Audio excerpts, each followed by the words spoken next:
Hello friends, and welcome to another Nostalgia Talk bonus! So, if you know me, then you probably know that I am a big lover of animation, cartoons, stuff like that. As a kid, I used to watch a lot of Disney, Nickelodeon, like I used to watch Disney's House of Mouse, Buzz Lightyear of Star Command, Hey Arnold, The Fairly Odd Parents. I watched a lot of Arthur, and I also watched a lot of Inspector Gadget. And when I was a few months old, Disney came out with an Inspector Gadget film. What good timing for me to be wearing this shirt. Now, the film version of Inspector Gadget was actually live action, and it starred Matthew Broderick, better known as Ferris Bueller, in the role of Inspector Gadget. In the cartoon, Inspector Gadget was voiced by actor Don Adams, who's better known for his role in Get Smart. I've never actually watched a full episode of Get Smart, but I know who Don Adams is.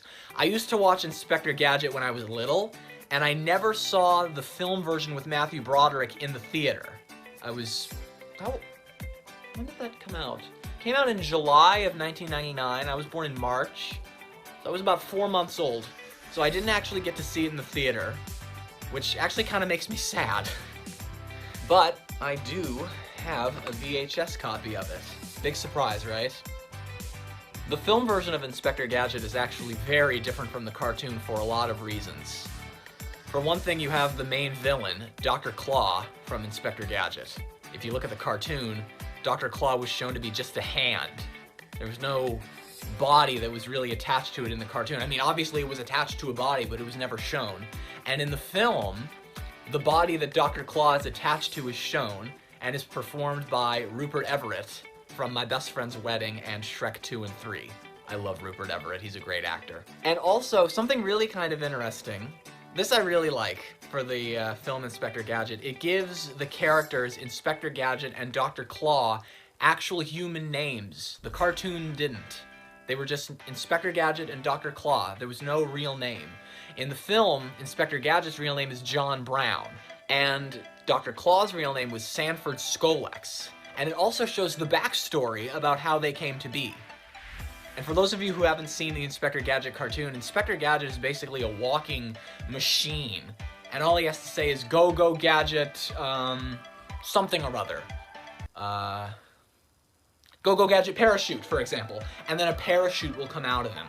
In the film, it's established that, I don't really understand this, but basically, he gets into a bad car accident caused by Sanford Skolex. He threw a cigar at his police car that was crashed and was upside down. And the cigar exploded, badly injuring John Brown. And so in surgery, they made him into this human robot. And it also shows the backstory for Dr. Claw, how he became known as Dr. Claw. Now, as I said, in the cartoon, it's just a hand, and there's bandages wrapped around it.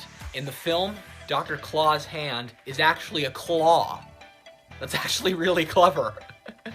So how that's explained is after the explosion with the police car, a bowling ball flew out of the car and smashed Sanford Skolex's hand. I read online that a lot of fans weren't exactly very happy that Dr. Claw's face was shown, but I actually think that that's kind of cool. They did a direct-to-video sequel, Inspector Gadget 2, about 4 years later, that was more like the cartoon. Dr. Claw's face was never shown. I only saw it once as a 4-year-old. I don't really remember if they kept the name Sanford Skolex. If anyone has watched it, let me know, and then maybe I'll rewatch it and it'll refresh my memory, but I haven't seen it in years. All in all, I really liked the film Inspector Gadget, and I like the cartoon as well. I think that they're both very well done. I really like the Inspector Gadget cartoon, and I think the actors did a great job in the film version. I think they did a good job keeping all of the... And they did a good job originating new characters as well who weren't in the Inspector Gadget series. The Inspector Gadget series had, obviously, the other two characters I mentioned, but John Brown, in the film's case, John Brown's niece, Penny, Chief Quimby, which was Inspector Gadget's boss, and Inspector Gadget's dog, Brain. And in the film version, Brain was actually voiced by Don Adams, Inspector Gadget himself. I also have another little something I'd like to share. The first ever album I ever owned was a compilation of songs that were being played on the station Radio Disney at the time. And one of these songs is called I'll Be Your Everything by a boy band called Youngstown. And that song actually was in the Inspector Gadget film. And as a kid, there was a sound that kind of sounded like a snore. That's what I heard as a kid. And I'm like a year old. And I used to watch a lot of Wiggles as well. And if any of you grew up watching the Wiggles, then you know what this is a reference to. When I would hear that sound effect listening to that CD as a kid, I'd yell, "Wake up, Jeff!" This album also has songs by, this is not gonna sound like a surprise coming from me, but Backstreet Boys, Britney Spears, and 98 Degrees. Says a lot about me, doesn't it? I also have the album by Youngstown, Let's Roll, which features the song I'll Be Your Everything on it, as well as a whole bunch of other songs.